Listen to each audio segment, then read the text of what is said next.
What I want to do is figure out what questions every one of us needs to answer in order to live a coherent and a captivating life. And then I want to see if we can make some progress together, hopefully in a way that unites us rather than divides us. Isn't that the purpose of the university? To seek unity amid diversity. University. Let's start with origin. Where did we all come from? For a long time, my assumption was that Christianity offered the crazy answer to that question, and science offered the sober, sensible, rational answer. I've changed my mind about this, and here's why. Consider big picture explanations of the universe. How did all of this get here? There are only three primary options. Number one, God made it. Now, I might just put my hand up and say that's a pretty incredible option. But what exactly are the alternatives? Alternative number two, the universe just popped into existence from nothing for no reason whatsoever. Well, this too is a really incredible option. The physical stuff in our everyday lives doesn't generally just pop in and out of existence. If it doesn't now, why should I think that it did at the beginning? Option number three, the universe has always existed, extending infinitely back in time without any explanation. Well, now, perhaps each part of the universe can be explained by a part that came before it, but we still have absolutely no explanation for why there is a universe at all.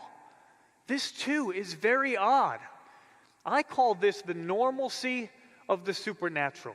These three options, they exhaust the relevant alternatives, and every single one of them is absolutely extraordinary. Every single one of them is well outside the realm of the ordinary. And even if you decide, you know what, I can see that all three of those options are a bit crazy, so I'm going to remain agnostic. I'm not going to commit myself to any of them. Well, it's still the case that logically you are committed to one of those three things being true. And that is just as crazy. The conclusion, I think, is that we live in a miraculous world. It doesn't matter whether you're a theist, an atheist, or an agnostic. I don't think anyone can get around that fact. Every one of us is committed to believing something extraordinary. I was reminded of this a number of years back when I received an email from an old friend of mine, a retired Princeton University professor in the history of science. And he was detailing some of his objections against Christianity. And then in the last line, as if to trump all other arguments, he wrote, "Nor can I believe in a virgin birth." No further argument, as if to say it would be crazy to believe in such a thing. And I began drafting an email back to him, trying to persuade him that maybe he could believe in a virgin birth. And then it dawned on me, he already does. Everyone believes in a virgin birth, whether they realize it or not. Let me explain. Christians believe that Jesus, as God himself, was born of a virgin, miraculously. Now, admittedly, that is out of the realm of the ordinary. But what exactly is the alternative? Take the brilliant Cambridge physicist Stephen Hawking's attempt to provide an atheistic birth of our universe.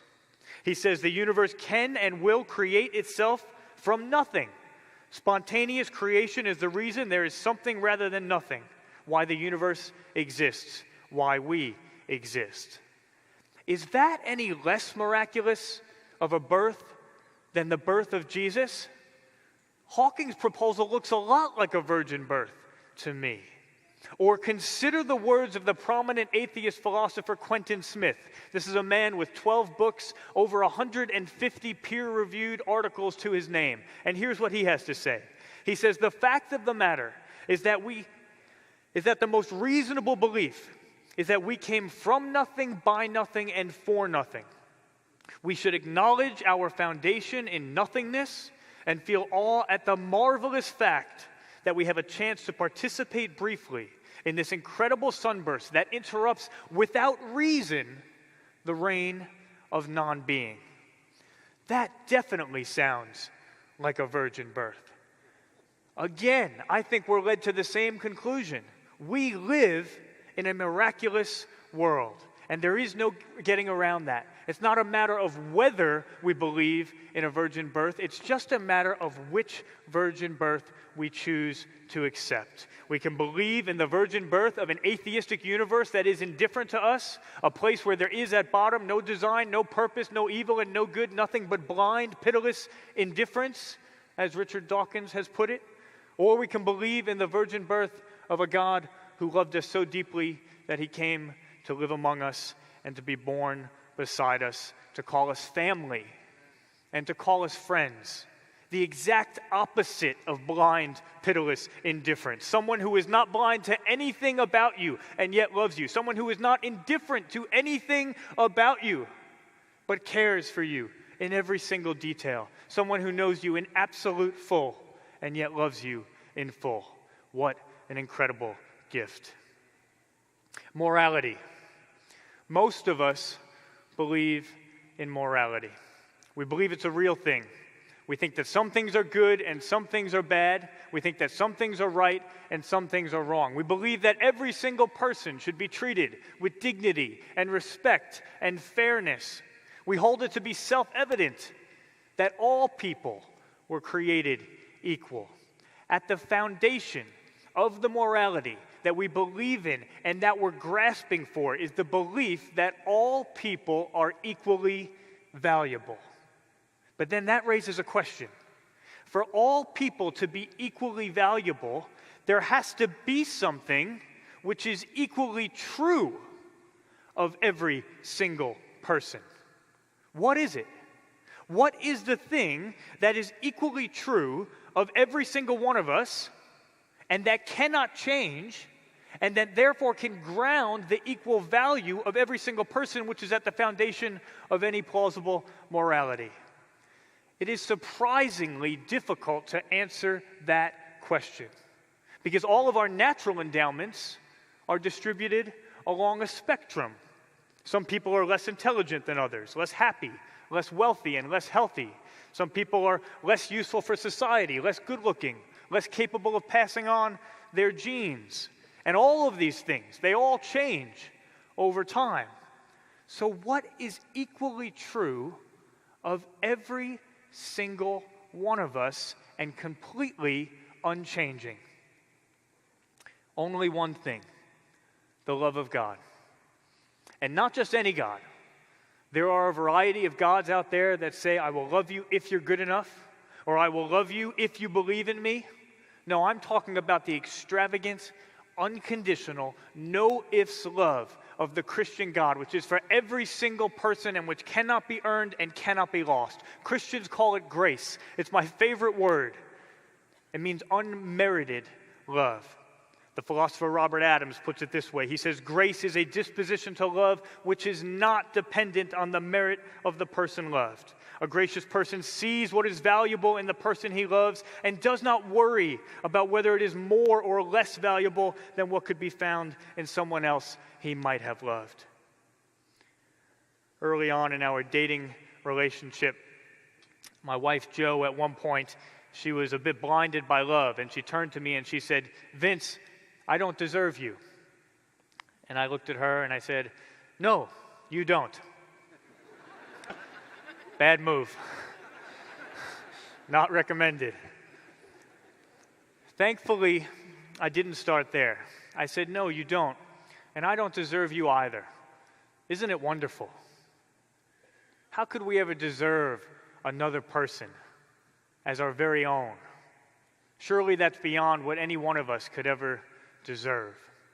Love at its best is not about what we earn or merit or deserve. It's about grace. And I like that type of love. It's the type of love that means you don't always need to be looking over your shoulder or around the corner wondering if someone more worthy of love than you is going to come along. It's a love that's secure, and therefore it's a love that you can stop competing for and just enjoy. I wonder what the honest answer of your heart is to that question. Do you compete for love or do you enjoy it? What if before the foundation of the world, God loved every single one of us with grace, with love that is a gift, with love that cannot be lost, with love that is exactly the same on your best day and on your very worst day, with the love of a parent staring down on a newborn child. That child can't do anything to earn the parent's love, and yet the love could not be more extravagant. The question, why do you love your child? It doesn't even make sense to the parent. What do you mean, why do I love my child? That's my child. I created him. He's in my image. He has my nose. The love of a parent who sees a son far off on the horizon, a son who took the family's money and went off and spent it on everything you're not supposed to spend it on, a son who did everything wrong, and yet the father sees that son while he's still far off, and he just takes off running like an embarrassing fool, and he runs to the son, and he throws himself on his son, and he kisses him, and he hugs him, and he gives him his robe, he gives him the family ring, he gives him sandals on his feet, and he yells back to the family and says, "Kill the best animal, we're throwing the biggest party you've ever seen, because this son of mine was lost, and now he's found." This is love that's not supposed to be earned. This is a love that is simply supposed to be returned. What if God loves us like that? That you are loved by God is the one and only thing about you that could never change. That is why it gives you your identity. And that is why it is the only truth that can found the equal value of every single person, which is at the foundation of any plausible morality. Meaning. A while back, I was on a university campus in Chicago, and on the way into the event, we had these whiteboards with different questions, and one of our questions was, what is the meaning of life? And across the top, we had different options: personal success, to find love, no meaning, to pass on your genes, to have power and influence, to achieve your goals. And students would confidently walk up to this board, and they would take the marker, and then they would stand there, and they would stare at it, sometimes for minutes on end, just paralyzed. Many of them had no idea how to answer that question. And I could hear the Holocaust survivor Viktor Frankl in my head. People have enough to live by, but nothing to live for. They have the means, but no meaning. People have enough to live by, but nothing to live for. They have the means, but no meaning. What is the meaning of life? What does it mean for something to have meaning? Does this collection of letters have meaning? Well, it depends on whether someone put these letters side by side intentionally in order to communicate something, or whether it's just a random collection of letters. Meaning relies on intelligence and intentionality. My baby niece Camille's first word was "dada," and my brother was so proud. And then I walked into the room, and she said, "Dad, dad, dad, dad." And then the cat walked into the room, and she said, "Dad, dad, dad, dad." And then a cockroach walked into the room, and she said, "Dad, dad, dad, dad." And then my brother was no longer proud. Randomness is the enemy of meaning. Even if something appears to have meaning, it might not if it's not intentional. Even if something looks meaningful, it is only actually meaningful if it is the result of the intention of an intelligent being. Was our universe intended? Over the last 35 years, what's called the fine-tuning argument has strongly suggested that it was. Here's how. The universe we live in could have taken many different forms. And scientists have approached a consensus, not just Christian scientists, but scientists in general, that there are dozens of fundamental features of the universe that needed to be precisely the way they are for life to be possible. Not just life as we know it, not just life on the planet Earth, but any form of life anywhere in the universe. Take just one example. The explosive force of the initial expansion of the universe for life to be possible had to be within 1 part in 10 to the 60th of what it actually was. In other words, the percentage difference you could have while still accommodating life is a 0 followed by a period, followed by 57 zeros, followed by a 1. If the initial expansion had been just the slightest bit weaker, gravity would have made the universe collapse back in on itself almost immediately, far too quickly for any form of life to develop. If the initial expansion had been just the slightest bit stronger, particles would have dispersed literally into thin air. They would have dispersed so quickly and wound up so far from each other that all we could have got would have been cold, simple molecules, nothing like the sort of complex chemistry required for any form of life. Sir Roger Penrose, emeritus professor at Oxford, one of the world's leading mathematical physicists, he estimates that the overall difference you could have is 1 part in 10 raised to the power of 10, raised in turn again to the power of 123. I would write that out as a percentage, but even if I could change all of the matter in the universe into paper, I would still have far too little paper to print the required number of zeros. In fact, I would need more zeros than there are particles in the universe. Sir Fred Hoyle, the late Cambridge astronomer, one of the 20th century's most significant scientific thinkers, he compared the random emergence of even the simplest cell to a tornado blowing through a junkyard and just happening by chance to produce a perfect Boeing 747 airplane. These are the sorts of odds we're talking about. What explains this incredible precision in the universe? Imagine that by this point in the talk, you are unbearably bored. Hard to imagine. I know. You're unbearably bored, and so you break out a deck of cards. You start playing poker with the person sitting next to you. And in the first 12 rounds, they get 12 straight royal flushes. What should you think? How dare you insult your neighbor like that? Yes, of course, they're cheating. Why? Because even if the person sitting next to you is a very honest person, it's so incredibly unlikely to get 12 straight royal flushes just by chance that someone must be messing with the cards. Even if you thought there was only a 1% chance that the person sitting next to you would cheat, if you saw them get dozens upon dozens upon dozens of royal flushes, one after another, you would have no choice but to conclude that someone was carefully arranging the cards. Scientists tell us this is exactly what's going on in our universe. One royal flush after another. Could it be that the evidence warrants the same conclusion? Someone got their hands on the cards and carefully arranged the system. Someone designed the universe. The Bible says that you are a word, not just a random collection of genetic letters. More than that, it actually says that you're a poem. It uses the Greek word poema. That word is used for only 2 things in the Bible, to describe the natural world and then to describe you and me. Are you a random collection of genetic letters, or are you a poem that was intentionally and carefully crafted by God himself? Are you a sestina? That is the question behind the question of the meaning of life. Destiny. Where are we headed? Are we headed anywhere?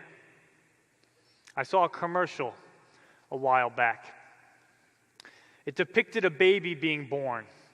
And then, over the next 30 seconds, it fast-forwarded through the entirety of this child's life while the baby was flying through the air. So the baby was born, and then as it was flying through the air, it was getting older and older and became an adolescent, and then an adult, and then an old man, and then became hunched over in gray, and at the end of the commercial, crashed down into a grave, dead. And then the screen went black, and words appeared across the screen. And they said, "Life is short. Play more Xbox." And it was really funny. And it was also devastating. I laughed, and then I reflected on it. And I thought to myself, really? Is that the best we've got? My cousin Charles died a few years ago. He went to dinner with my Aunt Regina. He started choking on a piece of chicken. A minute later, he stopped breathing, and that was it. Play more Xbox? Really? Is that the best we have to offer my Aunt Regina in the face of that loss? Life is short, and it lacks meaning, and it's headed nowhere, so just nothing you can do about it? Just try to distract yourself and not think about it and spend more time on Facebook and Xbox? Is that really the best that we have? I stand amid the roar of a surf-tormented shore, and I hold within my hand grains of the golden sand. How few, yet how they creep through my fingers to the deep, while I weep, while I weep. Oh God, can I not grasp them with a tighter clasp? Oh God, can I not save one from the pitiless wave? Is all that we see or seem but a dream within a dream? A dream within a dream. Edgar Allan Poe. What is our destiny? Will our dreams amount to anything, or will they all be swept away? For one of my birthdays when I was a little kid, I must have been about 8, I asked my dad to build me some steps up this massive tree that we had in the backyard. And I made a deal with him that every year on my birthday, we could add a few steps to the tree. And I thought it was so cool. I can remember thinking that many years from then, I'd be able to climb up hundreds of feet and look out over the entire neighborhood. When I was a child, I had these extraordinary dreams for the things I would do, for the person I would become. I had this great sense of destiny. Nothing seemed out of reach. What were your dreams for your life when you were a child? What were they 10 years ago? How about 5 years ago? What are they today? And how have they changed? Many people start out with extraordinary dreams, but by the time they are adults, they have ceased to dream like children. The harsh realities and disappointments of life chip away and chip away and chip away at childhood idealism until all that's left is adult cynicism. Albert Camus likened life to the myth of Sisyphus, condemned to roll a large stone up a hill over and over. He would roll that stone up the hill and it would roll back down. And then he would roll that stone up the hill again only to watch it roll back down once more. He worked so hard and never got anywhere. Camus called it never-ending defeat. Maybe some of us can relate. Life is short, and it lacks meaning, and it's headed nowhere. So just play more Xbox. Jesus Christ offers a better hope. About 2 years ago, I had a student named Ariel. She was diagnosed with a rare medical condition that meant her brain was prone to bleeding more than others. And she was told that she would probably have only a couple years left to live. And shortly after that, she told me that she found herself looking in the mirror, and she was testing the limited mobility she had on her right side. And the questions that popped into her mind were, is this the healthiest I'm ever going to be? Is this the strongest I'm ever going to be? Is this the prettiest I'm ever going to be?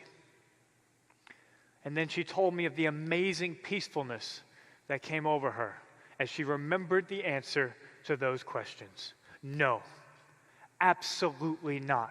She told me of the joy of knowing that one day her body will be able to do far more than it has ever been able to do before. I remembered in that moment that she loves to snowboard, and so I asked her, do you think there will be snowboarding in heaven? And I wish you could have seen how unhesitatingly and how confidently she responded, absolutely. And soccer too. And I wish you could have seen the smile on her face as she said it. Would you have that confidence? Why could she have that confidence? Because of the resurrection of Jesus. If the resurrection is true, then what that means for you is that if it comes to a point in your life where it seems like there is no hope, if it comes to a point in your life where it seems like even death is inevitable and there's no way to escape it, well, death is not the end. There's more. There's hope no matter what. The words of our dear friend Nabil Qureshi, who we lost last year to cancer, but who we will see again sometime soon. Jesus has promised that we will see him in a place where there will be no more death or mourning or crying or pain, because Jesus himself will literally, physically wipe away every tear. Jesus has promised that we will live together in his Father's house, a house that has many rooms. When Nabil and I lived in Oxford together, he lived in my same apartment building, 2 floors down. And as I was preparing this talk, I found myself wondering and smiling at the thought that maybe someday soon, Nabil will again live just 2 floors below. That is how real and concrete and tangible the hope of Jesus is. Origin, meaning, morality, destiny. Where did we come from? Where are we headed? What is the purpose of life? How should we live? Do we have answers? Or are we pretending our way through life? Are we from nothing, by nothing, and for nothing? Or are we from someone, by someone, and for someone? Is the center of reality impersonal, or is it personal? Is it random, or is it relational?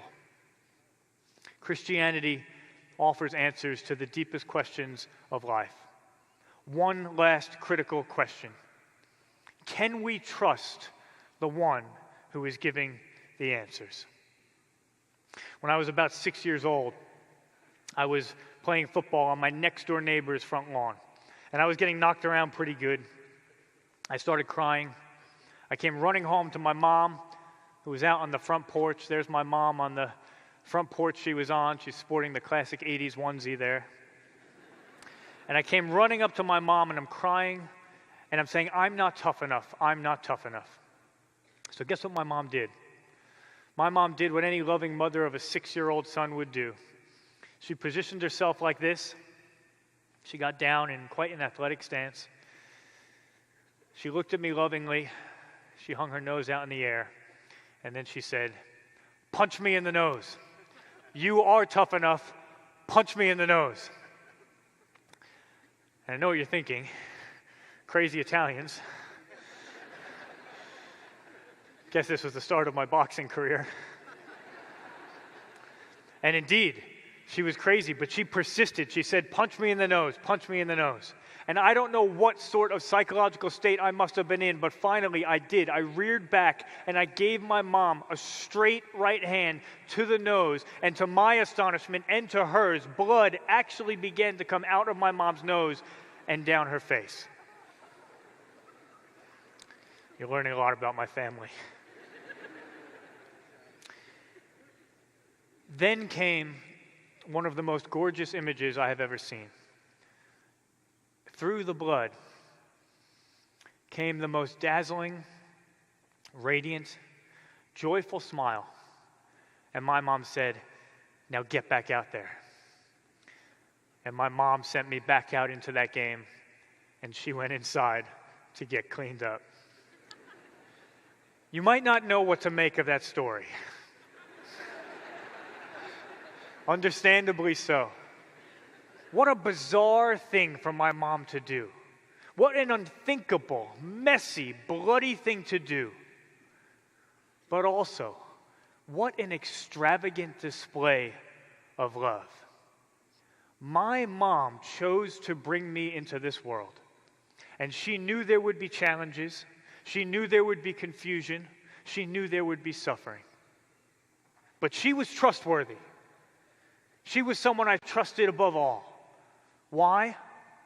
Because when the challenges came and my eyes filled with tears, she bent down and she stepped into my suffering with me, even though that meant suffering at the hands of her own child.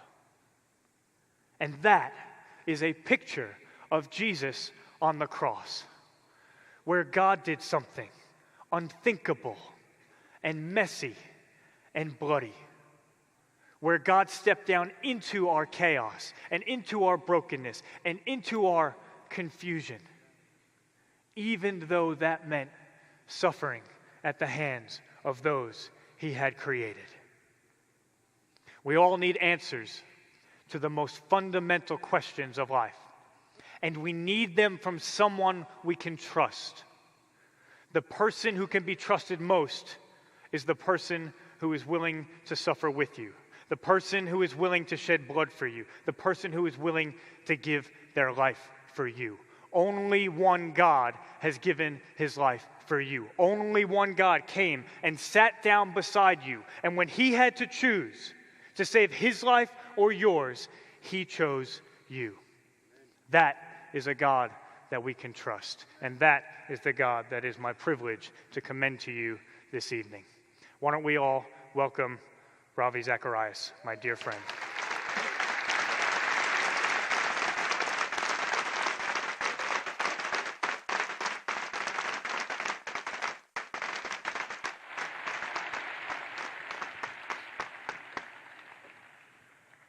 The older I get, the more I wish I could just sit down and enjoy the speakers. After all these years, I think I've done my bit. Last time I was here was 1997. So that was, 21 years ago. I don't know if my hair was black at that time or what, but I certainly did have more to cover this scalp. An honor to be here.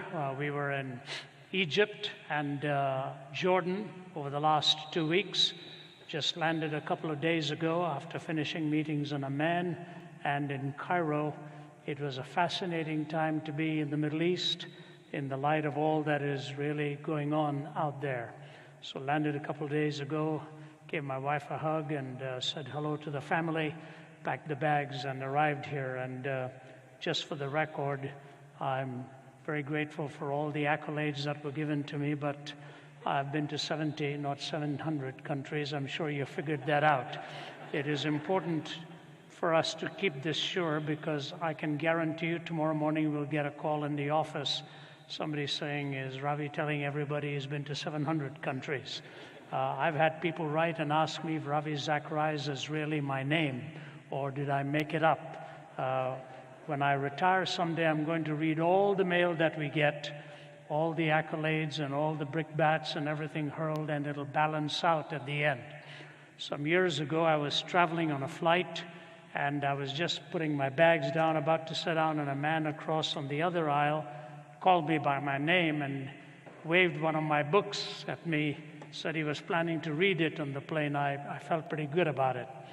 About 30 minutes later, I got up to go to the restroom, and I looked in his direction, and he was sound asleep with the book sitting across his chest.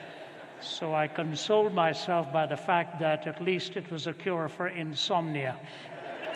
But there's nothing like raising you up and then flattening you immediately after.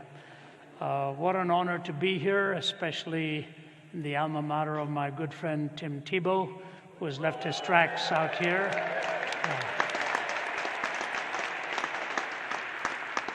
Maybe I'll end now and tell my wife it ended up with an ovation and I can leave.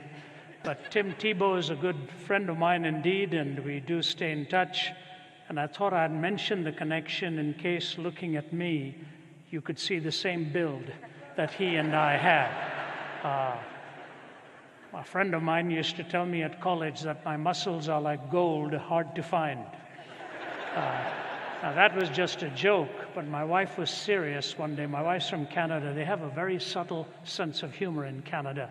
So I was giving her a nice big hug, and after I gave her a hug, she felt my arms, and she said, I want to tell you something. You really have the arms of a thinking man. Talk about a body slam, you know. And I looked at her and told her I'd do my best to develop the body of a non-thinking man. And she discouraged me for that too. All jokes aside, humor aside, thank you for coming out tonight on this weeknight. Nice to see a nearly full house. And to my friend Bob Shetler, thank you, sir, for all your hard work. And to President Fox and your leadership team, with all the things you have to do today, the fact that you are here and taking in this session is a real honor and a distinct privilege for me.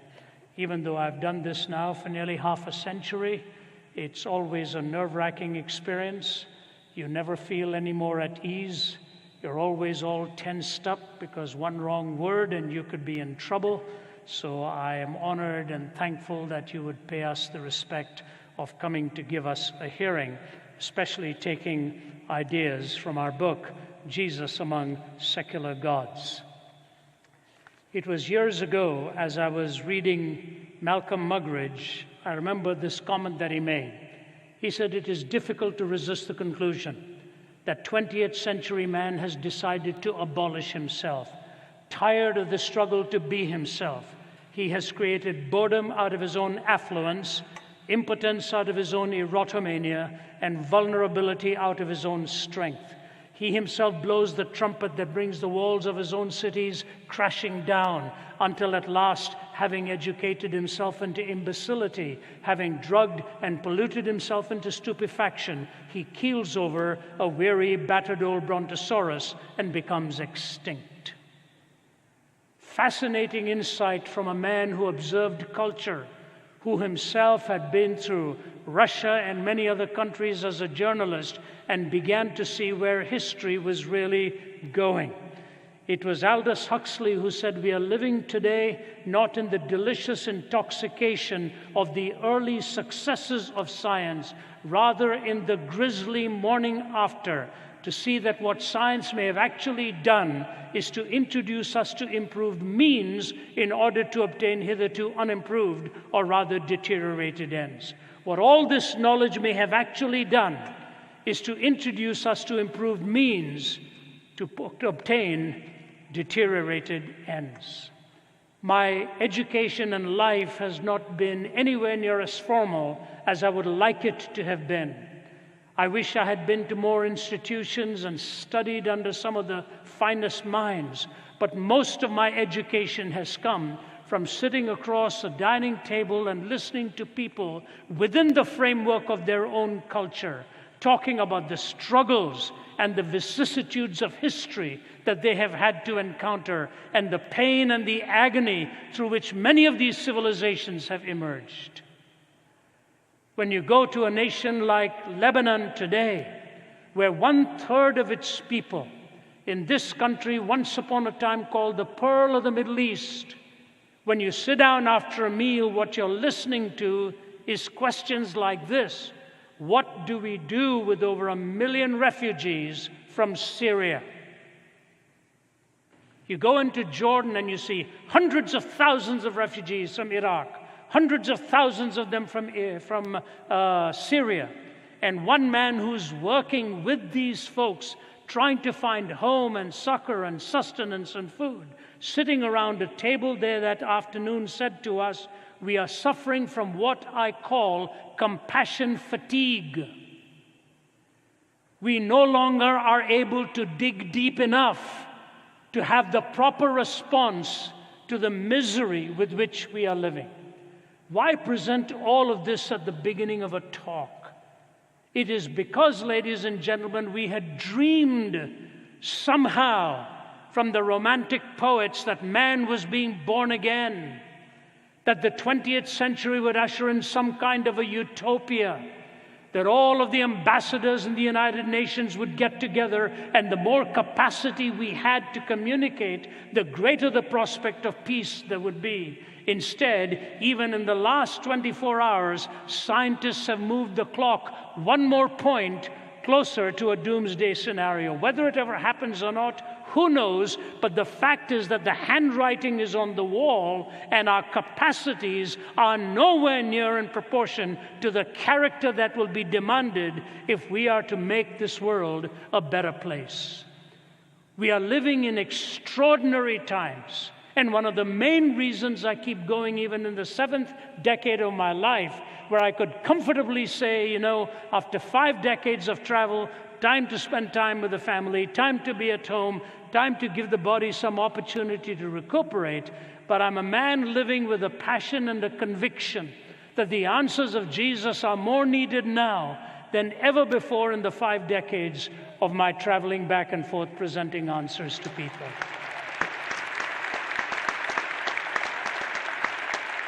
Just today I heard from a man in Egypt and one from Jordan. Ravi, we miss you here. Please come back. I'm just one, you are many. And the Lord raises up more and more with the positive answers that we can give.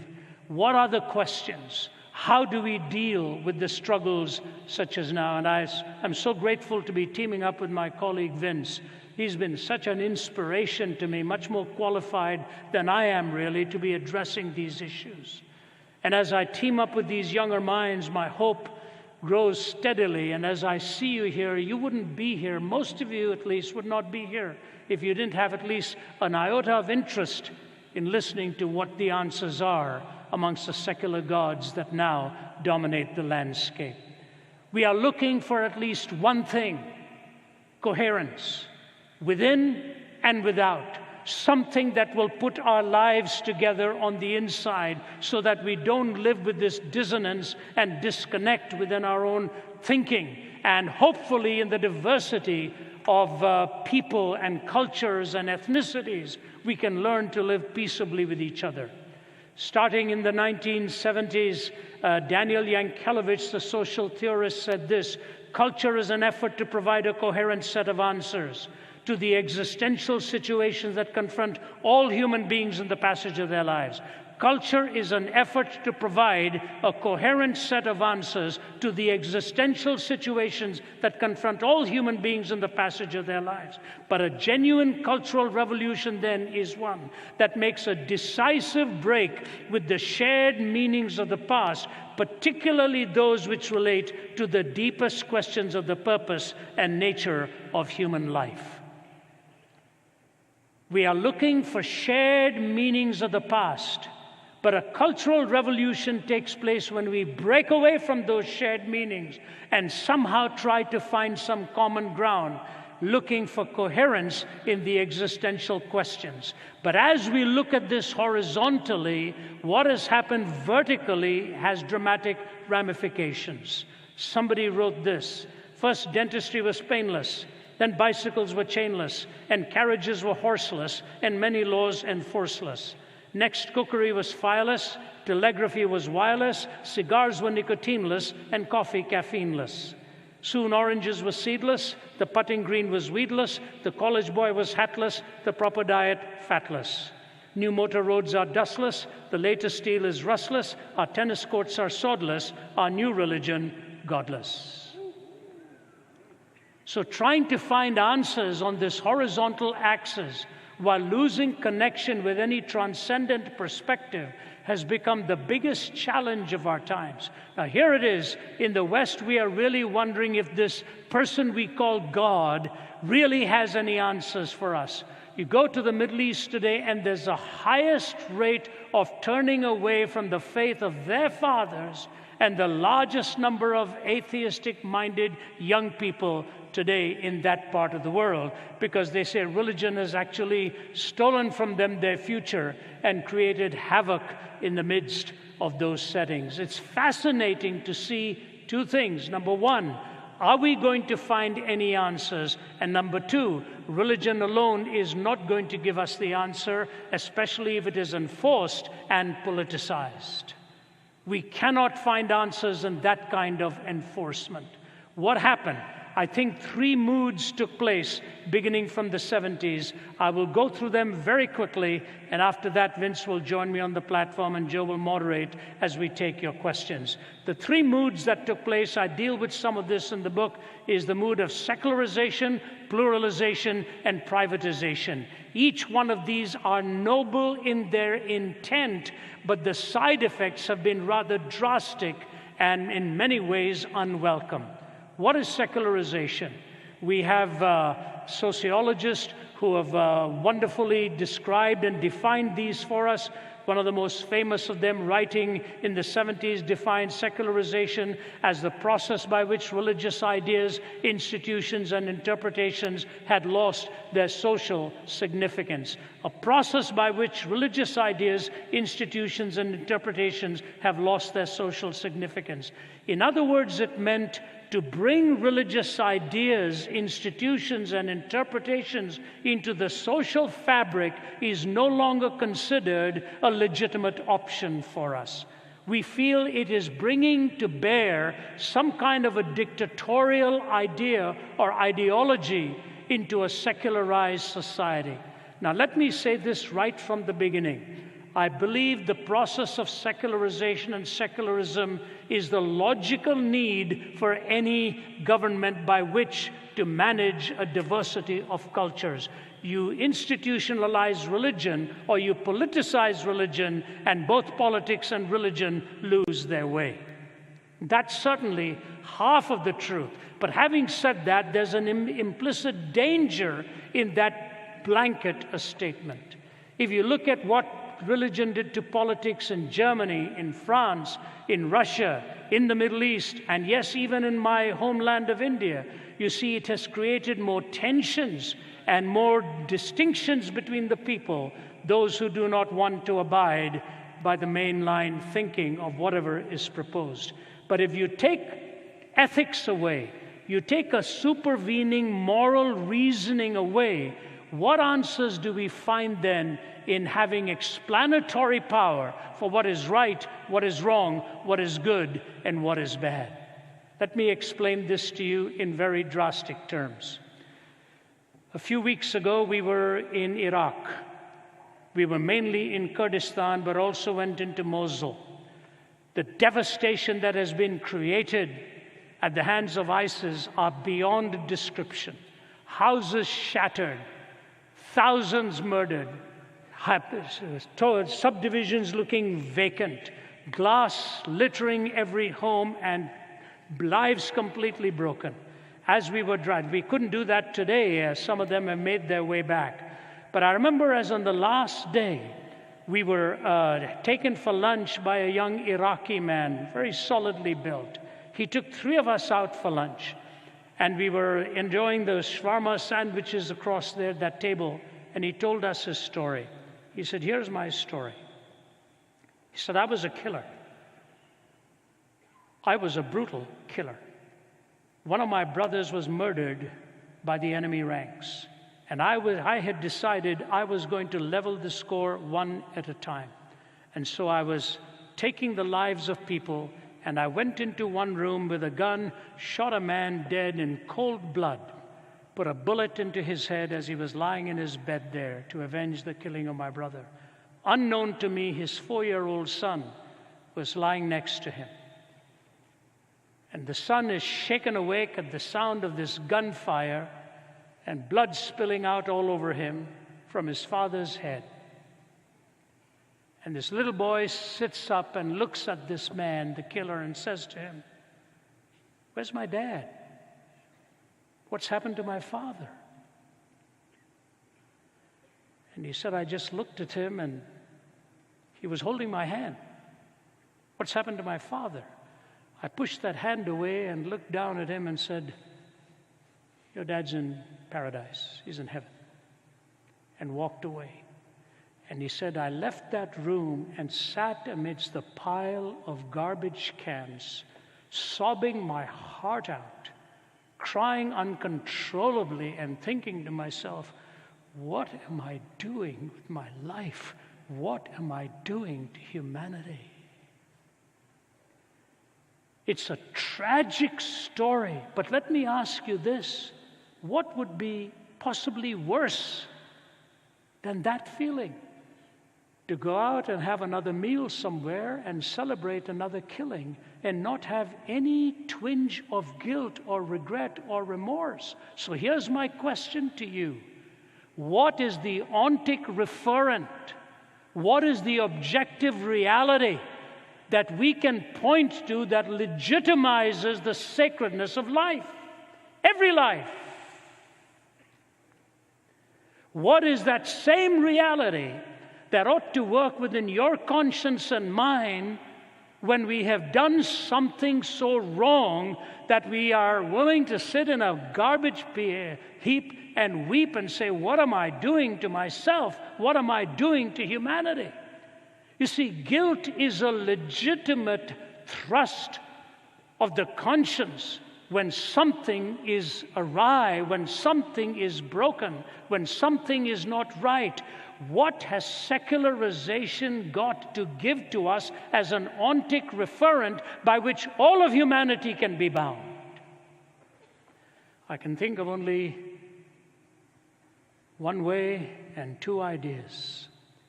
When Jesus was asked to give the greatest commandment, he could have stopped at one. Moses gave 613. David reduced it to 15. Isaiah reduced it to 11.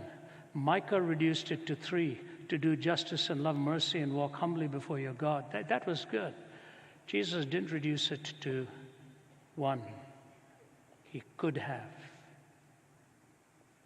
Could have very easily stopped out of the first and said to love the Lord your God with all your heart and all your mind and all your soul and all your strength. But he went on to say, and to love your neighbor as yourself. On these 2 commandments hang all of the laws and all of the prophets. Do you realize on those 2 commandments, 613 laws were hanging? That the vertical and the horizontal are inextricably bound. I have no right to violate your life. I have no right to draw your blood.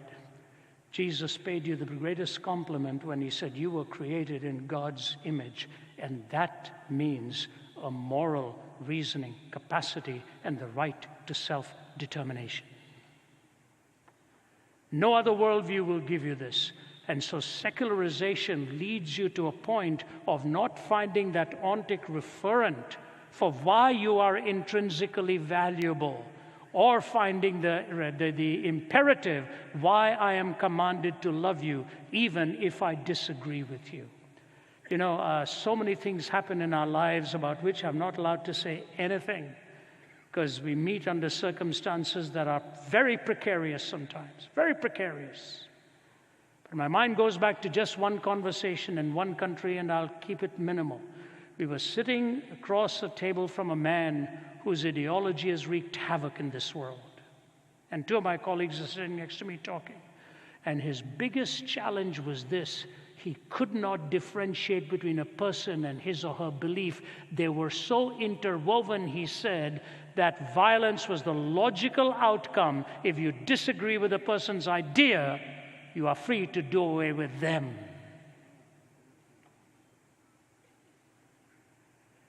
A 2-hour discussion on just that Jesus comes into the world to lead us from error into truth, but to always love the person, never to devalue the person. And the man sitting across discussing with us had no way to differentiate between the two.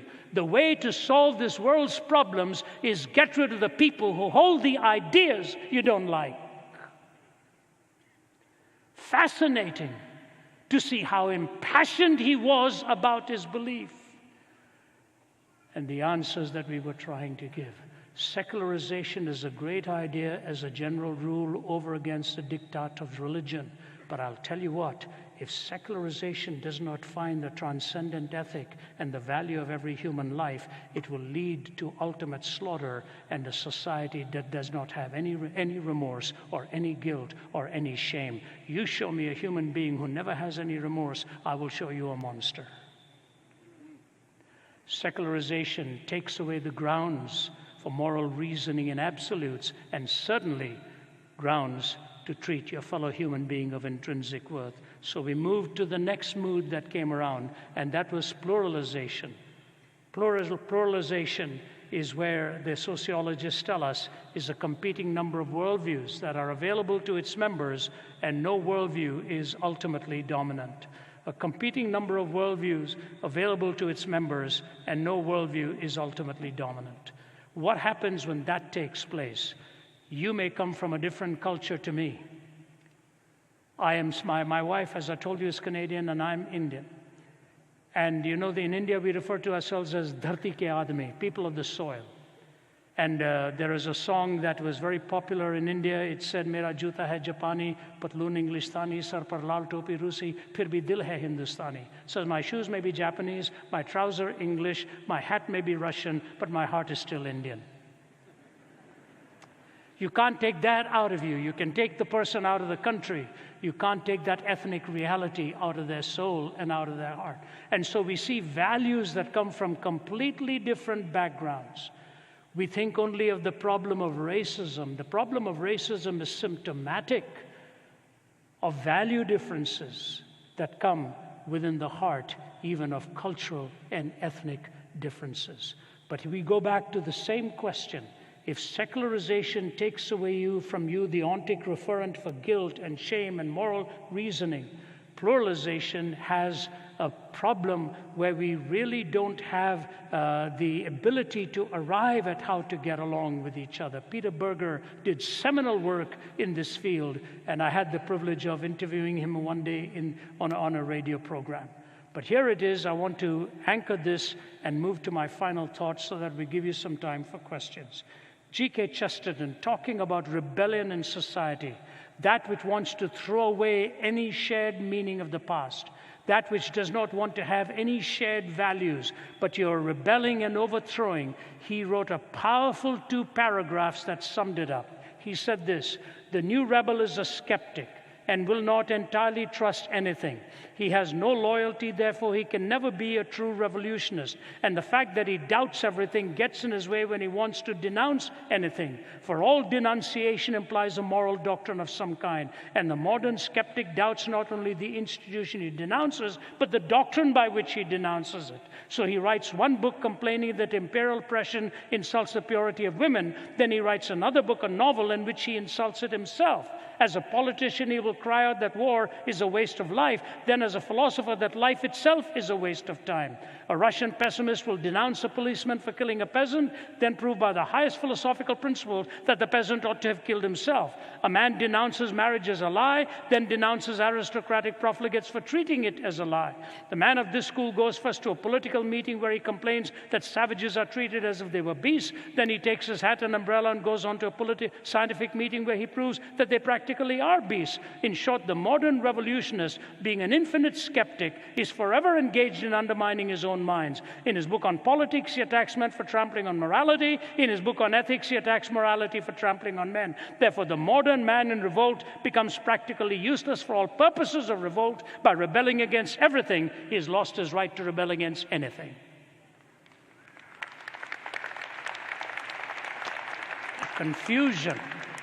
The confusion that comes. And that's what's really happened in Hollywood today, hasn't it? They have a right to complain of the exploitation of people for the sake of progress in society, but often the entertainment world itself exploits people and comes into your life and mine through the back door of the imagination rather than the front door of reason. A pluralized culture is a privileged culture, but a pluralized culture that lives in tension within itself without finding the answers again for moral reasoning is truly a very dangerous culture. And so we end up living with systemic and systematic contradiction. Notice these moods, as Peter Berger would say, are good things. Secularization, pluralization. But secularization can lead to no shame when there's no transcendent ethic. Pluralization moves into tension points where we try to learn how to even get along with each other, and we find out it is nowhere near as easy. It is not so much a question of race as it is a question of values. The values that we hold shape what you and I are. Values come out of convictions. Foods and colors come out of opinions. You can change your opinion with time, but you cannot change your conviction without changing who you are. And so pluralization has a wonderful privilege of living together with other people.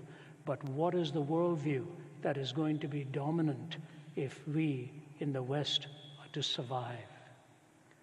I remember when I arrived in Canada, I was 20 years old, and it was 1966, and I was living in Toronto, Canada at that time, and watching culture on a change. I was a new follower of Jesus Christ, from having tried to take my own life at 17 to the new meaning and purpose he gave. I was working in the hotel industry. That's what I was preparing for in a career in the future, the hospitality world.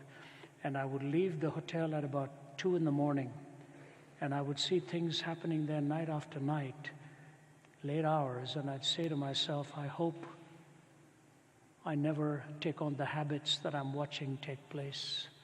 I hope I never lead such a reckless life in what I see happening. And it was a shock to my system to find out how many customers sitting by the bar room at 11 or 11:30 at night would start talking about how lonely and desperate their living really was. How desperate they were in trying to find hope and meaning. See, secularization breaks down shame. Pluralization breaks down reason. It leads me to my final thought. So what are we told in the West? Privatization. As Peter Berger reminds us again, that your religious life, your religious convictions, your spiritual convictions should be kept in private and never brought into the public sphere. And that's exactly where life breaks down and life becomes empty and meaningless, when your values are to be told you must keep them in private, but don't bring them into the public arena. We are living this fragmented, disjointed existence. And so I want to close with one particular thing here and tell you what is the greatest struggle that we really have. The greatest struggle we have in life, if I understand you as a typical university student, and that I have, is in the search for meaning. Where are we going to find meaning in life? We have to start off by giving a definition. Who are we? Viktor Frankl says this in one of his books: if we present man with a concept of man which is not true, we may well corrupt him when we present him as an automaton of reflexes, as a mind machine, as a bundle of instincts, as a pawn of drives and reactions, as a mere product of heredity and environment. We feed the nihilism to which modern man is prone. I became acquainted with the last stage of corruption in my second concentration camp of Auschwitz. The gas chambers of Auschwitz were the ultimate consequence of the theory that man is nothing but the product of heredity and environment, or as the Nazi liked to say, of blood and soil. I'm absolutely convinced that the gas chambers of Auschwitz, Treblinka, and Majdanek are ultimately prepared not in some Ministry of Defense in Berlin, but rather at the desks and in the lecture halls of nihilistic scientists and philosophers. It was not prepared in the defense ministry, what happened in the Holocaust. It came from the desks of faculty and professors of nihilistic scientists and philosophers. Powerful statement. And so as I so respectfully look at your faculty, bumped into one of them on a flight last night while I was flying in, came and greeted me and welcomed me and said, "So glad you're coming to our campus." Faculty members have a huge responsibility in our time, training young minds like yours to tell you who you really are, because of the desks and philosophies can be given to young minds that show them they have value and intrinsic worth. Think of what is really going to be the difference that will make. Let me give you one illustration, give you a last quote and illustration, I'll be done. In 92, I was, I think it was 92, three visits, but one of them was in what is the former Soviet Union now. What was the former Soviet Union, and now and all to the balkanized state that we have. A general by the name of Kirshen invited me to speak there. After all these years, I made connection with him in the last month, and he sent me a beautiful letter inviting me to come back and visit. While I was speaking at the military academy there that he invited me to speak at, they were all atheists as professors, all of them, and their questions were pointed, poignant, harsh, tough. My wife on one side, my colleague on the other side. One of the things I shared with them shook them, and the professor and the the general and I talked about it again as I went over the story with him.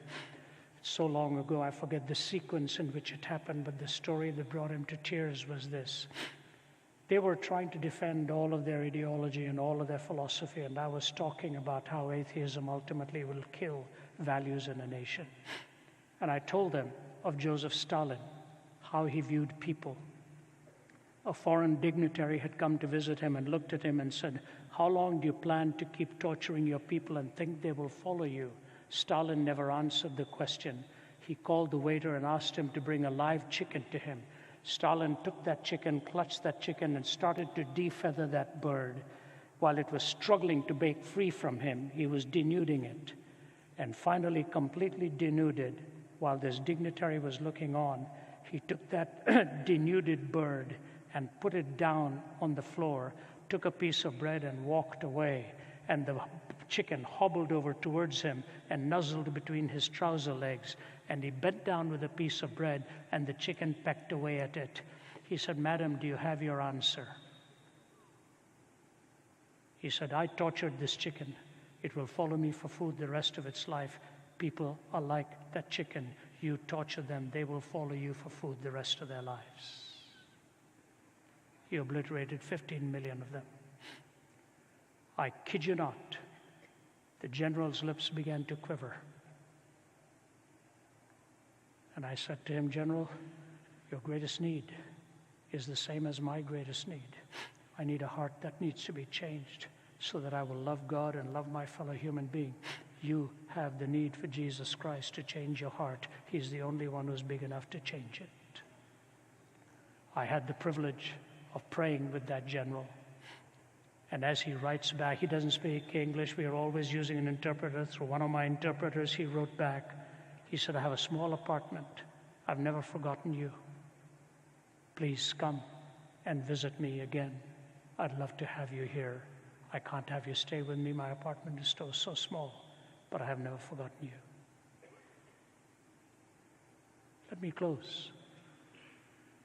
The man who killed the man lying next to his son lives in Iraq today. And after he took us out for lunch, my colleague was with me as we had that lunch, and he told the story. He said, "I sat in that garbage heap, sobbing my heart out, so upset. And I tried to sleep, but every time I fell asleep, I had a dream. And in that dream, I was seeing Jesus, and I was even angrier than before, inviting me to come to him." This is his story. This is his story. 3 times in that same garbage heap, he says, Jesus comes to me in a dream. He said, "I was angry first, gave my life to Jesus Christ. Now he works at a hospital in Iraq, binding the wounds of the broken and helping people get better and get well." The heart has been so dramatically changed for this man.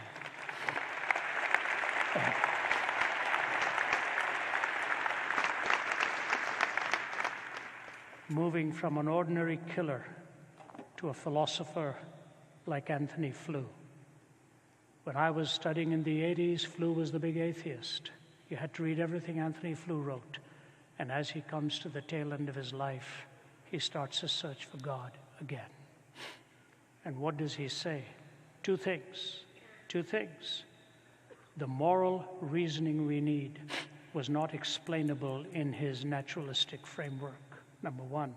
Number 2, he said, if Jesus really rose again from the dead, if I could be convinced of that, that would be the point of reference to transform my own thinking. And he referred to N.T. Wright's book in the Resurrection. He said, C.S. Lewis, with his moral argument, and N.T. Wright writing on the resurrection, are the 2 arguments I'm so struggling with and trying desperately to come to terms with. Ladies and gentlemen, that is your struggle and mine too. How do we separate good from evil? How do we know whether we live beyond these 70 years and 10? Those 2 are the hinges. May I close with a poem written by Francis Thompson, who was a drug addict and ran most of his life from God.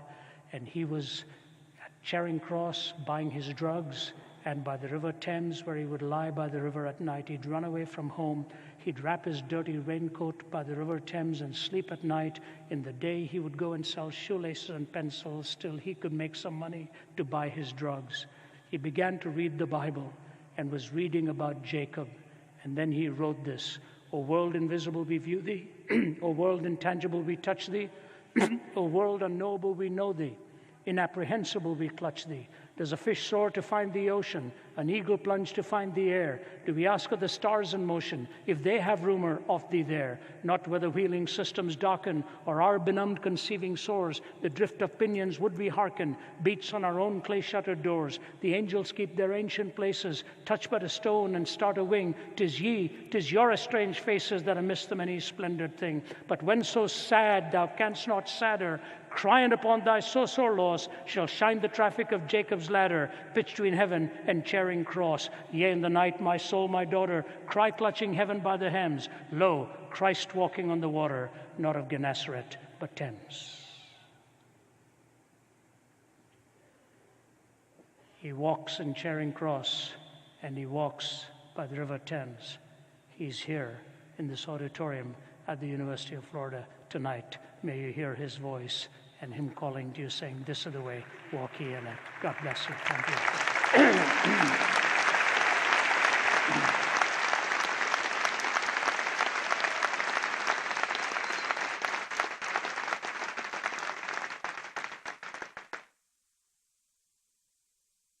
Thank you so much, Ravi. For those of you hoping for a matching New Jersey accent to go along with Vince's, I'm very sorry to disappoint. There are a lot of people here who are hungry for answers, and we've had so many questions coming in. So we will be moving into a time of Q&A now, which is great because it means I can finally take my revenge on Vince for all the ways that he publicly embarrasses me. And just to clarify, when Vince said that once we got married, he took up golf for my sake, what he actually meant was that he took up surfing, and typically in shark-infested waters. But if you'd like to submit a question, you can do so online by going to pigeonhole.at if you haven't already, and then keying in our event passcode, which is UF18. That's UF18. And just a reminder to please keep your questions clear, concise, and relevant to tonight's discussion.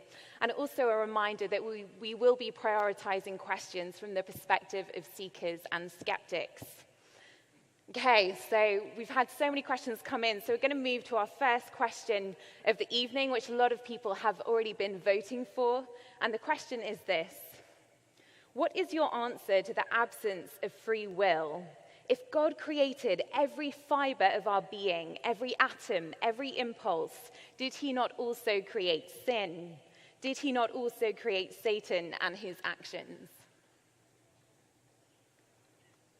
Let me go first, and then Vince will give you the substance of it. I'll take a stab at that.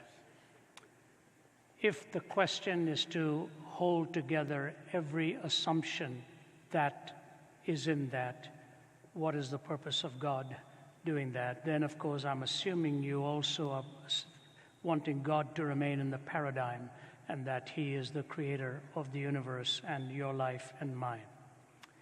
When you know that an infinite, perfect God has created you and me, there are only 4 possibilities of God and creation. Number 1, that God would create nothing at all.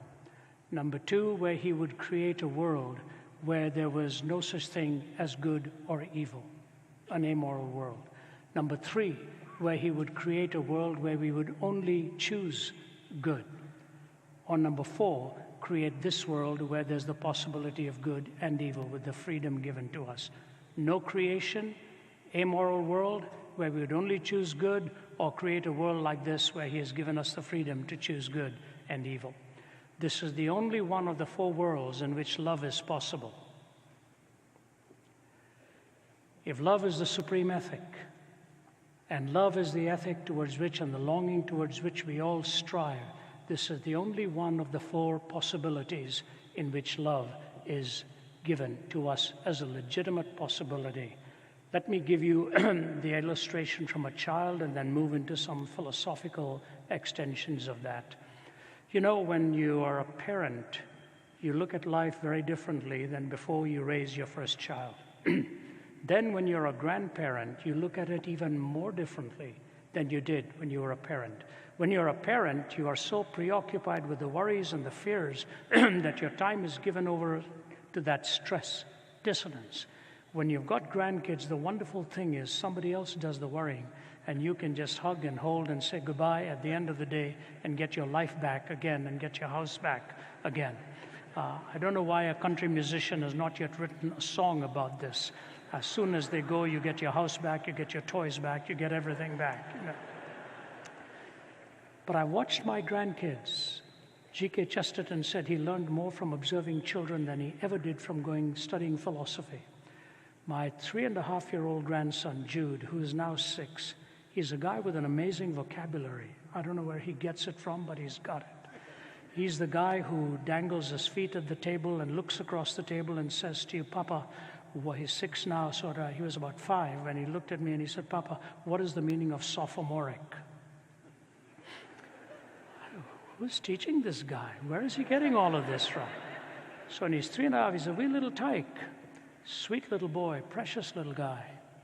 And his mother had lost her car keys, and she's looking all over the place and can't find it. She pauses, our daughter Naomi, slaps her forehead and says, I must be losing my mind.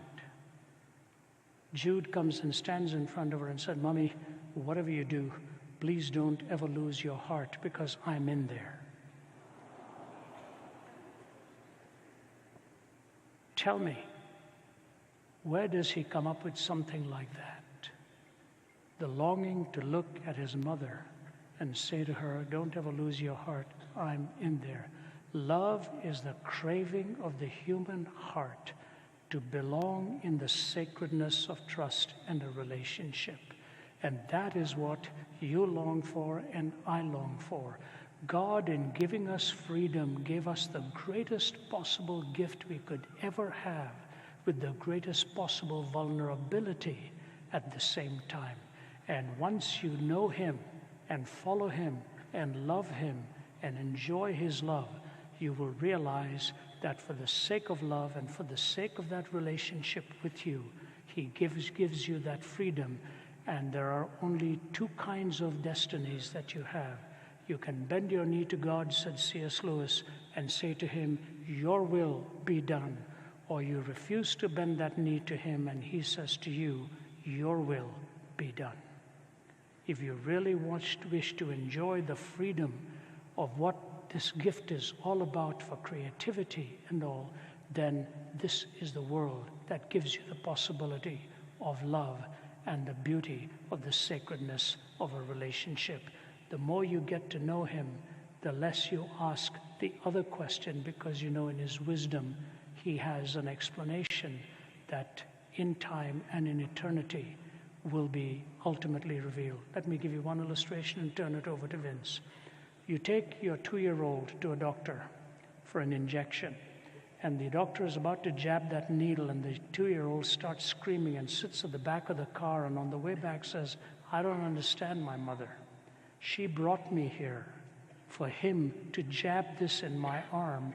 Not only that, I saw her paying him for doing that to me. And then comes a few years that go by, and there's a disease stalking the land.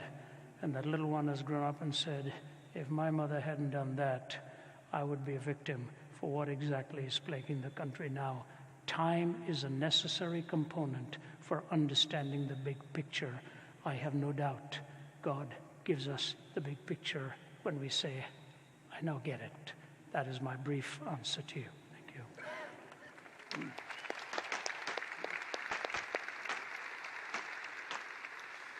Well, one way to understand this challenge is that God is all good and God only creates good things. So how is it that putting good things together, if that's all that God creates, could wind up with sin and evil? Let me just quickly give you a more trivial example, but one that I find helpful in understanding this, and then a more serious illustration from my life. The example that I find helpful is going to a buffet. Anyone like going to a buffet?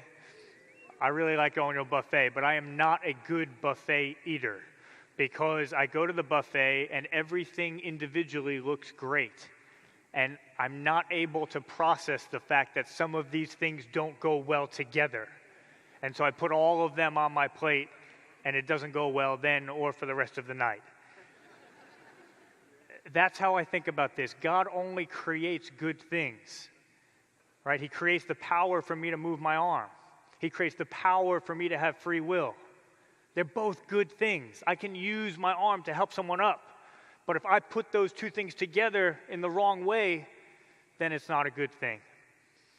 And the more serious illustration in my life that makes me reflect deeper on this is of someone who, as a child, I can remember as a teenager, I wasn't very kind to him and he wasn't very kind to me. And I used those powers that God gave me to push him down rather than to help him up. And I remember taking every opportunity I could to put this guy down. And then I learned a number of years ago that he had taken his life. And at one point the Bible says, for the wages of sin is death.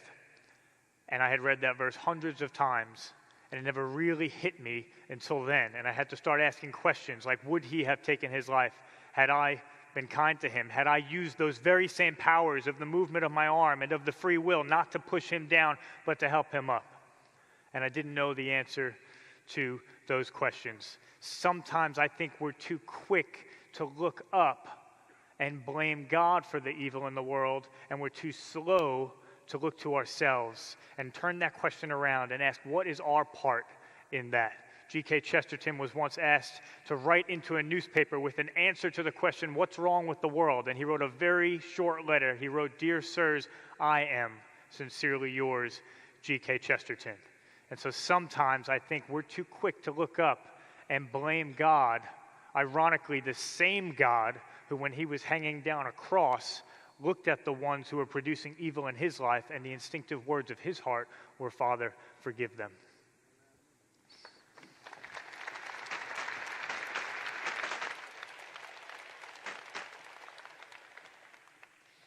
Thank you.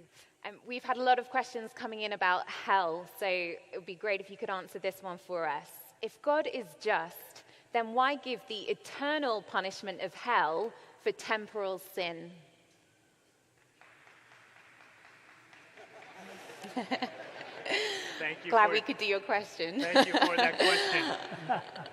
It's a really, really good one, and not just the question about hell, but that idea of eternal punishment for temporal sin. I see that distinction in your question, and it makes it a harder question, and I appreciate that. Let me start off, if it's all right, because I can continue on from what I was saying. I think sometimes we vastly underestimate our sin and its consequences in this life. You know, sometimes when I try to explain the idea of sin to people, they want to say to me, well, really, you're exaggerating. You're not too bad. It's not like you've killed anyone. Well, I just told you that story of the guy from my childhood who went on to commit suicide. So if you ask me that question, have I killed anyone, that's actually a much more difficult question for me to answer than you might think it is. And then what are the consequences of the way I use my free will in his life, him taking his life? What did that do in the context of his family? What will that do in the context of the future generations to come? It's sobering to think about that. You know, sometimes I can look back on my life as a teenager right now and say, man, I thought at the time that was no big deal, but the reality was that was truly terrible. Well, any progress I have made in life, it's about that much. Imagine how far along this path God would be. Imagine if the standard is not someone you see on the 6 o'clock news who has done something worse than you so you can feel better about yourself. What if the standard is a perfectly holy God? A perfectly holy God who loves each one of us. What would our sin look like from his perspective? And the multiplying and the exponential effects of that sin. Maybe Jesus gives us an idea in some of his statements that lust would look like adultery, that unjust anger would look like murder. So temporal sin eternal punishment, when I think about the reality of my sin, I don't see the gap the way you might initially presume that it is there. But now let's talk just briefly about this idea of hell itself. How are we to understand this idea? I think one of the best ways to understand it is in a relational framework. Jesus invites us into relationship with himself. A relationship can only be entered into if both people say yes to that relationship. If we are not willing to say yes to that relationship, then there's nothing that Jesus can do on his side. Sometimes people say, why is Jesus the only way to heaven? And I answer, well, because Jesus is heaven. That's what heaven is. Why is Jesus the only way to eternal life? Well, because Jesus is eternal life. Flourishing relationship with the God who created you and desires to be in friendship and relationship with you more than anything. That's what eternal life is. It's not just some theme park that we get a ticket to and then we can go or decide not to go. It is the relationship itself. And that's why someone like Christopher Hitchens said, heaven would be hell for me. Why? Because he doesn't want to be with God. Because he said that explicitly at one point in his life.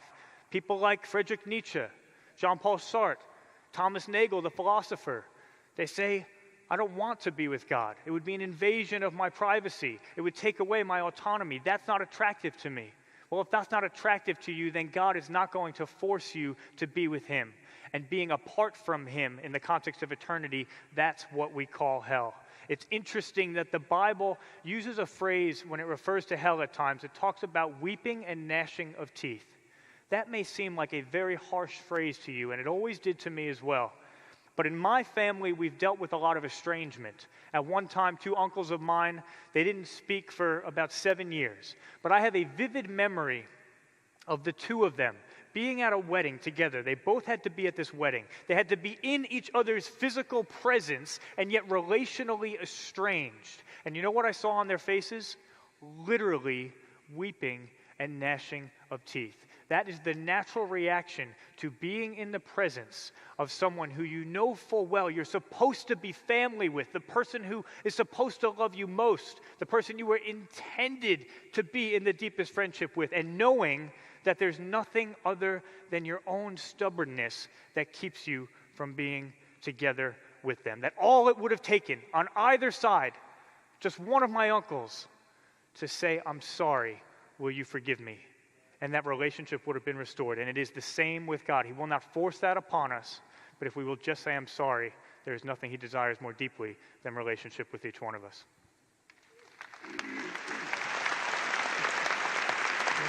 Well done. You know, it's fascinating when we're asked questions like this, we ask them of ourselves too. We often think of these questions and struggle with it. When you read the story of the younger son going out and squandering all the father's wealth and returning, there are always surprises in Jesus' stories. In fact, many of you may know the name of Nabil Qureshi, who passed away, my colleague. He and I were in the process of co-authoring a book. And with Nabil gone, Abdul Murray has taken that role now, and he and I are writing a book on the whole life of Christ through Eastern eyes. When you listen to the stories of Jesus, there are surprises in them that are both explicit and extended. You don't expect that story to end that way. The younger boy coming home, I come from the East. If I'd taken my portion of the wealth, my dad didn't have much, but if I'd taken it and gone and squandered it and then returned, I know what my dad would have done. Tell him to come right here and fall on his face, and I want to talk to that boy. But the story surprisingly ends in 2 ways you don't expect. The first is that the father gathers his robes and he runs outside to welcome the son back. That's the grace of God extended in the gospel message, which is very unique. Please hear me now.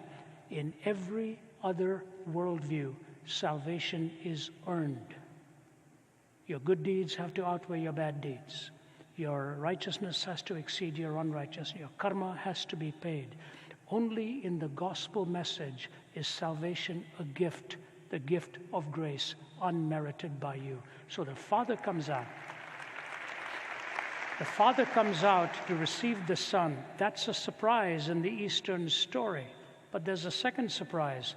There's an older brother who's pretty upset. He said, "What's this? I've been here all along, and he's the boy who's getting the party. What do I need to do?" You see, he's the one who had never enjoyed the love of the Father, even though he lived under the same roof. He never got to break free from his own selfishness to enjoy the love of the Father. I say to you, to somebody who doesn't want God, even heaven would be hell for that person. Goodness would be an angering thing to the individual. All I can tell you is this: if any man comes unto me, Jesus says, I will in no wise cast him out. You have the opportunity to come to him. If you desire not to be with him, he will second your motion, and that is a choice you make for time and eternity. There's a younger boy who repents. There's an older boy who's in the house but never really enjoys being with the dad. You and I can fall into one of those two categories.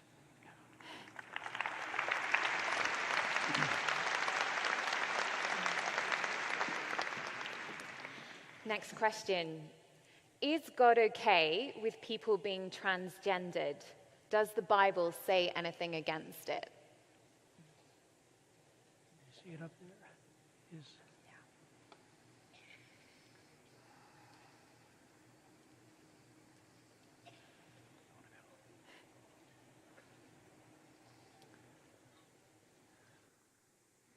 Well, thank you for this question, and I suspect it may be a very personal question for multiple people in the room and watching.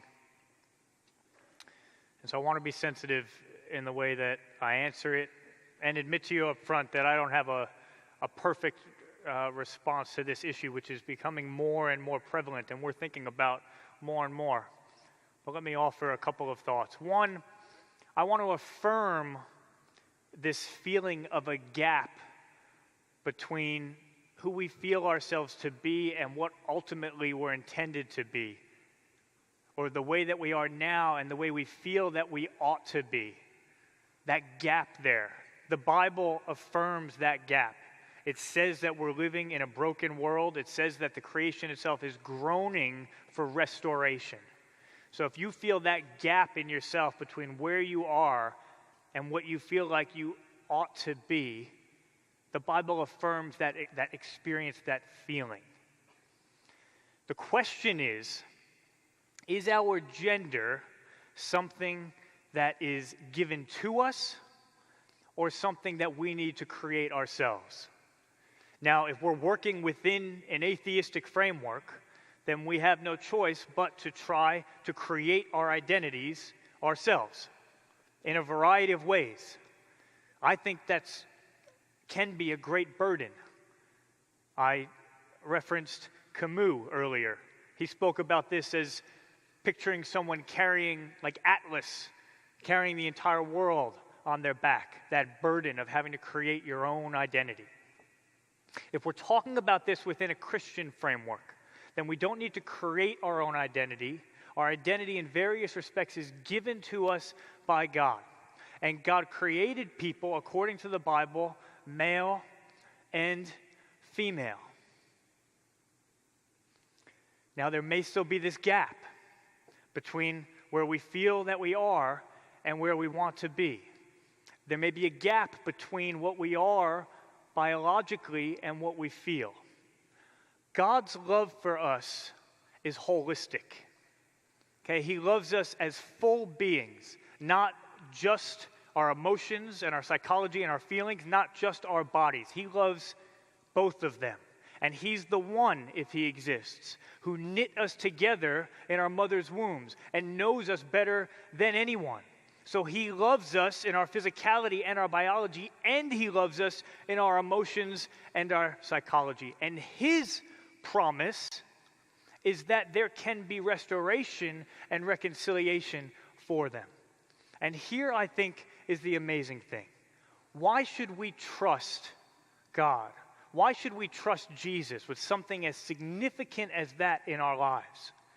Well, I think it's because Jesus himself experienced something of a mismatch between who he was and the body that he was in. Jesus himself, the incorruptible God, took on a corruptible body. And there was a mismatch there in some sense. And yet, because he was God himself, he was able to die and then rise again with a redeemed body that was fully restored and fully reconciled. And so why, if you are going through this yourself and you're dealing with it personally and you're saying, this is really, really tough, and what the Christian faith asks of me is really tough, because it's asking me to trust that there can be this reconciliation, this restoration of two things that seem to be part of me, and I don't see how that can happen. Well, the question is there a God big enough and loving enough who can do that? Did that God actually reveal himself in history? And did he reveal himself in history in a way that shows us that he understands exactly what you're going through? Because he took on a body that didn't feel right. But he was able to go through that and rise with a redeemed body. And because he knows exactly what it is that you're going through, that's why, if that's true, you can trust him with your gender, with both your physicality and with your emotions, and you can trust that he is leading all of this towards a time where there'll be no more mourning or death or crying or pain. And we forget sometimes what a thin slice of time it is that we live in right now, and how much different things could be one day. But what if it is the case that one day it is like waking up from a dream? And that is how much more real and rich and substantive and true our lives will be then, and the wholeness we will experience then will be compared to what we experience now. I think that's a beautiful hope and promise that Jesus offers, and he offers it to anyone who's struggling with this issue.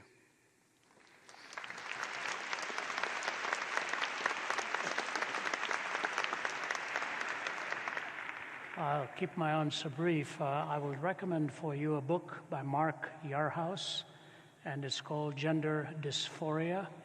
And Mark, in his book, gives us basically the three models with which you respond to such a very difficult question. He calls it the integrity framework, where one may come down upon a person and say, you know, you've got the choice between A and B, and you retain that integrity. He goes to the second option, which is the disability framework, and he says those sociologists or others who may look at it as a disability type thing, and he says neither of these two are meeting the needs that people are really asking about. So he gives the diversity framework and talks about the options that we live in our culture today. You need to look at those three frameworks that Mark Yarhouse presents and see which of his arguments really are appropriate for you. So let me just give you a simpler answer on this subject on the footnote of what Vince has said. One of the things that we face as Christian apologists is a diversity of opinions on these things, and people who really and genuinely hurt over decisions like these. We know the deep anguish with which people come to talk to us. We've got people on our team who are specifically qualified that address this issue and deal with it from experience in matters that they themselves have struggled with. You know, there's a fascinating passage in the Old Testament when Naaman is suffering from a certain disease, and he comes to see Elisha, and Elisha prays over him and heals him. Naaman the Syrian is shocked that this prophet of Israel has laid his hands on him and made him well. He asks an incredible question and receives an even more incredible answer. Naaman looks at Elisha and he says, I have a question for you. I know who your God is, and I know this is the God I now worship. When I go back home and work for my master, he takes me to the temple, and in that temple he leans on my arm and asks me to bow down with him by the pressure he puts on my arm for me to kneel to. Elisha, what should I do? I knew that question was very sensitive because it comes from my culture in the same way. You're asked to celebrate a festival that is not in keeping with what your own faith is, but many times you're asked by friends, would you like to come to the temple and just celebrate this festival with me? Elisha looks at Naaman and says, go, and God will be with you and will guide you. Elisha doesn't play God for him. Elisha says, go, and God will be with you and God will guide you. So I just give you one little answer in this. Please ask a question about yourself, not what you are, but who you are. That's the first question. Who am I, Lord? Not what am I, who am I? And once you gain your identity in Him, all other identities can be defined for you as well. He will tell you who you are. And I will just tell you, ask God the question as you read His Word, and He will guide you. I will not play God in your life. You lean on Him, He will guide you.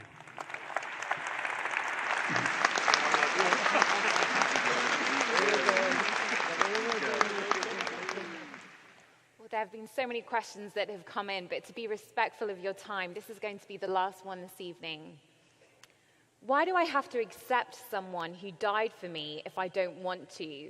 If someone, Jesus, dies for me when I never asked him to for his own glory, isn't that selfish and prideful?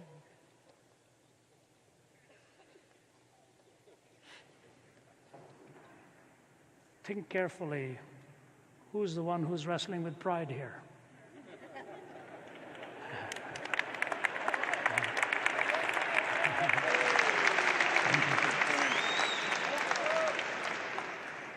God who is perfect, or you and I who are imperfect? I think, fair enough, it's a great question, and I think it either comes from your heart or it's coming on behalf of somebody else, that someone else has raised this question for you. You know, I was speaking at one of the major universities, and some guy had written an article about me. I don't normally read any articles about myself. I've got enough problems without reading them. And so somebody just told me that some guy had said, your apologetic is very anecdotal rather than argument-driven, it's anecdote-driven. And I said, actually, he's right. We move from story to argument, not from argument to story. I come from the East. And I said to him, do you know what? In your one criticism, you have basically done away with the entire Hindu scriptures, the Gita, which is a story. You have done away with the traditions of Islam, which is the Hadith. They are anecdotes and stories. You think by giving an argument you've solved the problem. And I said, if I say something like this to you, why don't you believe in God? You'll tell me that maybe there's too much evil in the world, and then I'll ask you what you mean. And then you might say, you know, I had a friend who died of cancer at the age of 10 or 12 or something. You go to the anecdote also. You just go to it the other way around in order to illustrate your point.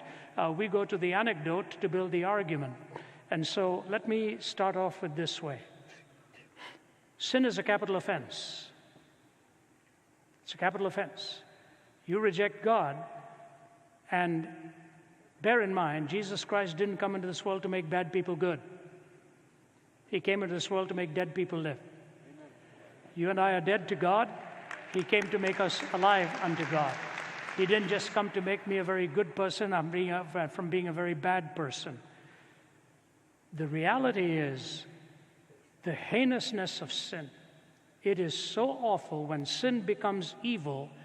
Sin in my heart can be isolated in my expression. What is it? It's choosing my own way rather than God's way. But then, if I propagate that sin and multiply that sin, it sort of becomes evil and becomes like a cancer that spreads and destroys the soul. The death of Christ is to tell us a few things. Maybe I could illustrate it this way. I was speaking at the UN some years ago, and they asked me to speak on the search for absolutes in a pluralistic society. And you get about 18 minutes in which to do it, you know. So I told them the 4 absolutes we really look for: evil, justice, love, forgiveness. How do we define evil? How do we define justice? How do we define love? And when we blow it, how do we gain forgiveness? I said, these four realities you wrestle with. You talk about just societies as UN ambassadors. You talk about evil nations. You talk about missing your families because you love them. And some of you are going to blow it ethically, and you're going to need to be forgiven. And they're all leaning forward and listening. Evil, justice, love, forgiveness. I said, we're all looking for those absolutes. I said, now let me ask you this. Where is the one place in history where these four converged?